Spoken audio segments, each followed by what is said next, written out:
5000 manat maaşla necə pul yığım maşını alım? Millət vəkili deyib. Mən bilirəm ki, indi yorumları yazacaqsınız. Özünüz bilərsiniz. Nə yazırsınız, yazın. Mən bu xəbəri sizə çatdırmalıyam. Bilirəm də, o dəqiqə bax, ürəyinizdən keçənləri yazacaqsınız. Mənim heç vaxt maşınım olmayıb. Heç indi də yoxdur. Hər yerə idarənin maşını ilə gedirəm, gəlirəm. İndi də Milli Məclisə gedəndə 18 nömrəli avtobusla gedirəm. Qaydanda piyada metroya düşürəm.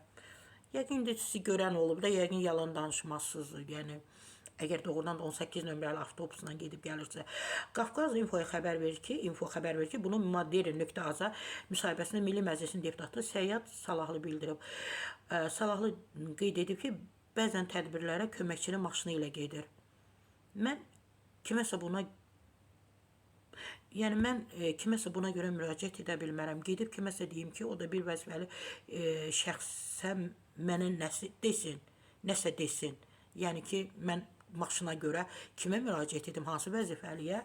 Lazım deyil. Belə şeylər kimdənsə asılı olmaq mənlik deyil də. O Səyyad müəllim deyib. Belə çaşmış oldum. Xəbərdən ona görə dilim də topuq çaldı ki, millət vəkilinin maşını yoxdur.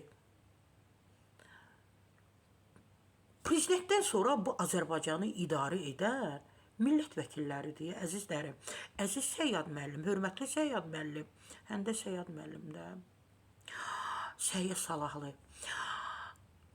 Prezidentdən sonra, vitse-prezidentdən sonra bu Azərbaycanı bunlar idarə edir. İmkanları olsa, adını çəkdiyim o şəxslərin də, yəni prezidentin, vitse-prezidentin qabağına da bir şey qoyarlar, dəmirdən sədd qoyarlar ki, yox, bizik Azərbaycanda. Bütün torpaqlar millət vəkillərində, bütün malikanalar, bütün pullar, şəraitlər, oliqarx həyat, hamısı millət vəkillərindədir. Səyyad müəllim, ona görə mənə biraz belə təəccübləndim ki, doğrudan mı maşınınız yoxdur?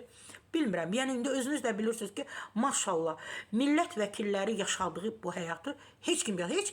Dünyanın heç bir yerində məhz bizim millət vəkilləri kimi yaşayan, oliqarx həyat yaşayan bir millət vəkili yoxdur. Mən dini komitədə işlədiyim müddətdə xidməti maşından istifadə etmişəm. Başqa heç nə. Deyirsiniz ki, deputatsal, lap tutaq ki, 5000 manat maaş alıram.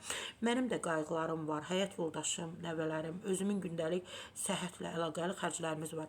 Pulu alırsam müalicəyə gedir.